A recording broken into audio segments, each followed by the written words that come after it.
Bonjour à tous et bienvenue dans l'épisode numéro 15 de Objectif Oral.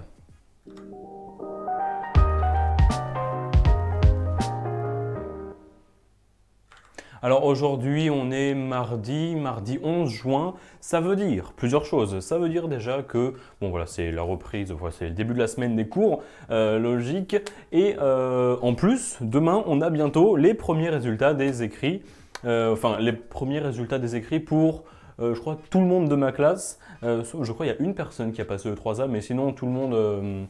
Bon, après il y en a quelques-uns aussi qui n'ont pas essayé CNES, mais on va dire pour la majorité des gens que je connais de ma classe, ça va être demain les premiers résultats, et à vrai dire peut-être pas forcément que demain. Alors déjà, résumé de la journée, normal, on a commencé 2 heures de maths, on corrige des exercices, de l'analyse, c'est-à-dire des séries de fonctions, des intégrales, ça il y en a presque tout le temps.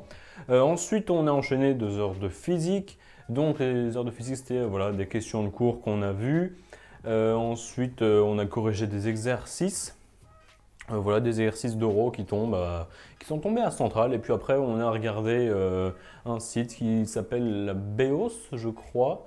Base, je sais pas quoi, peut-être éducative, d'orientation ou scolaire, ou je sais pas quoi. Enfin bref, c'est un truc où des gens s'inscrivent, voilà, et histoire de tribu, je vous laisse regarder BEOS, et puis il y a un seul lien, je crois, BEOS. Enfin bref, du coup, voilà, on a regardé des exercices là-dessus, c'était plutôt intéressant. Puis ça nous a occupé les 4 heures du matin. Ensuite, 2 heures de TP de physique sur de l'électronique. L'électronique, qu'est-ce que c'était? Alors bon, il y avait honnêtement pas mal de trucs, hein, un montage énorme parce que il y avait un multiplicateur, du coup ça utilisait un multiplicateur.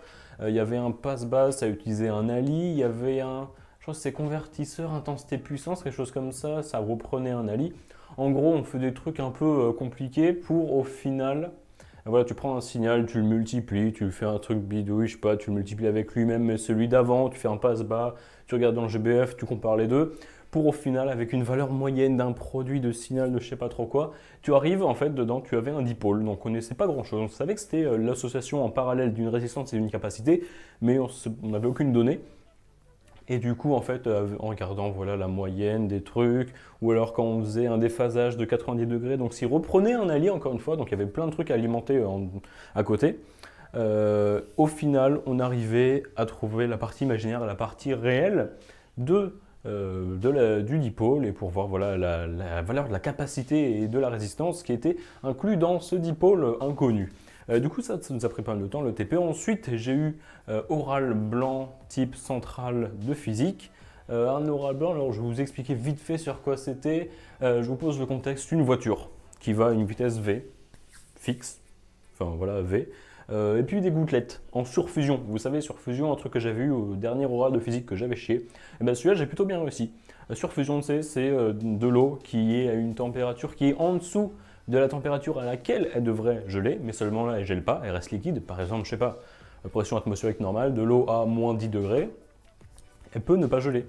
Elle peut ne pas geler. Par contre, à la moindre perturbation, la première perturbation, là, crois-moi que c'est voilà, truc réaction en chaîne, et là, tout frise. Là, c'était pareil, il y avait plein de gouttelettes d'eau à moins 8 degrés, je crois, dans l'air, et puis voilà. Et puis en fait, quand le pare-brise arrivait avec une inclinaison de 30 degrés, ça tapait, on supposait par rapport à la vitesse de la voiture que les gouttelettes étaient immobiles. Quand ça arrive, ça tape, bam, on suppose qu'il n'y a pas de couche d'eau qui s'est mise parce que les essuie-glaces enlèvent tout. Et en fait, on dit, ok, est-ce qu'il faut chauffer l'intérieur pour pas qu'il y ait du givre? Alors oui, parce que si tu chauffes pas, c'est la même température. Du coup, hop, choc, c'est de l'eau surfondue, donc ça gèle. Du coup, il faut chauffer pour chauffer afin de donner assez d'énergie aux gouttes qui, quand elles arriveront à l'impact, en fait, quand il y a un impact, elles arrivent, elles prennent le truc le plus stable. C'est-à-dire que si elles sont en dessous de 0 degré, si elles sont surfendues, alors tu mets un impact, c'est toujours froid, ça va geler. S'il y a un impact alors que le pare-brise est à 15 degrés, elles vont juste fondre.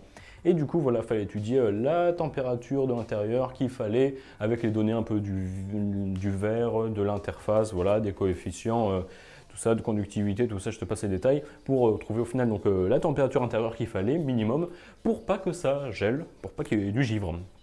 Après, il y avait une autre question que je n'ai pas traitée parce que c'était 30 minutes sans préparation, donc ça va vite. Une autre question, c'était en mode, oui, calculer la puissance et la vitesse de balayage, je ne sais pas quoi, pour pas qu'il y ait d'eau qui se forme. Enfin bref, ça se voit un peu en couille. Puis voilà, c'était bien sympa tout ça. Ensuite, du coup, on va parler, là le résumé de la journée est fait. Résultat des concours, ça arrive bientôt. Je vais vous dire pourquoi ça arrive bientôt, mais d'abord, on n'a pas eu que les résultats d'XENS. On a aussi eu les résultats de 3A. Alors comme je t'ai dit dans ma classe, je crois qu'il n'y en a qu'un seul qui passe au 3A. Mais en PSI non étoile, ils ont eu les résultats. Je crois que tout le monde est admissible à au moins une école. Et la plupart sont admissibles partout où ils ont mis, donc bien joué à eux. On a eu même plusieurs grandes admissibles. Alors qu'est-ce que c'est la grande admissibilité? Je ne sais pas où c'est dispo. Je crois qu'il y a la grande admissibilité à Minpont. Il y en a évidemment à E3A, mais Centrale, CCP, je ne sais pas du tout s'il y a. Mais du coup, ils sont grands admissibles à des écoles de 3A. Ça veut dire qu'ils ont tellement bien géré les écrits qu'ils sont pris, ils n'ont même pas besoin d'aller aux euros. Alors, il faut nuancer. J'ai entendu dire que certains étaient grands admissibles à des écoles, tout simplement parce que les écoles ne proposaient pas d'euros. Du coup, il n'y avait que les écrits. Donc, si tu passes les écrits, tu es pris tout court. Du coup, voilà, il faut un peu nuancer le terme grand admissible, mais on va quand même dire qu'ils sont grand admissibles et qu'ils pèsent dans le game. Du coup, voilà, E3A, du coup, ça ne nous concernait pas. Et pourquoi? C'est pas forcément que demain les résultats. Alors, normalement, théoriquement, je ne sais pas si c'est que pour ma filière, mais en tout cas en psy, les résultats CCP, c'est demain à 20h, donc le 12 à 20h. Minpont, Mintélécom, le 12 à 18h. Et Centrale Supélec, le 13 à 11h. Et en fait, pourquoi est-ce que, là c'est peut-être pas forcément seulement demain, CCP en tout cas, il y a plus de chances que ça arrive aujourd'hui. Je vais vous expliquer pourquoi. Parce que E3A par exemple, ils ont eu les résultats un jour avant, je crois qu'ils devaient les avoir samedi et ils les ont eu vendredi. Et ben nous en fait je me suis dit, vas-y c'est peut-être possible, du coup ça faisait quelques jours que je refresh la page où il y a tous les trucs pour CCP. En fait il y a une page, quand tu vas sur ccinp.fr, je sais pas quoi, il met voilà, des informations sur les écrits, tout, les euros, mais genre les trucs qui sont passés, non, il y a le nom, et puis tu sais c'est écrit en bleu, c'est un lien hypertexte, tu cliques, ça t'amène vers un autre truc. Et le truc résultat, comme il n'y a pas de résultat, c'était juste écrit en noir. Du coup, on ne pouvait pas aller plus loin, il y avait juste marqué résultat, ok, il faudra cliquer là quand on sera dispo. Et là, vers midi, il n'y avait rien. Je sors de TP, je vais au CDI, et là je regarde.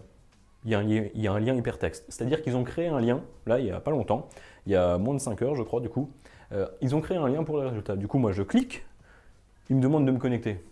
Identifiant SCEI, mot de passe SCEI, et là, résultat CCINP, il y avait juste marqué nom, prénom, numéro d'inscription, ville je crois, et peut-être la filière.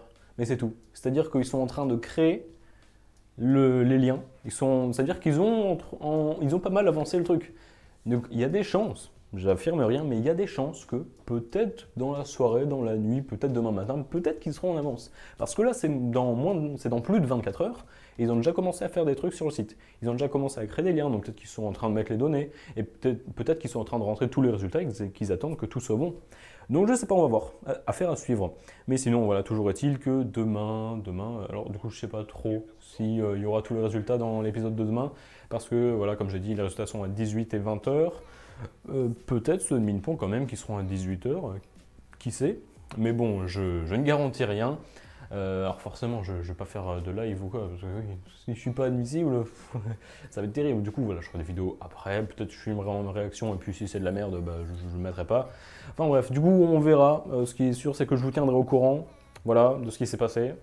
Parce que voilà, Minpont, Centrale, c'est pas n'importe quel concours, quoi. C'est quand même pas dégueu.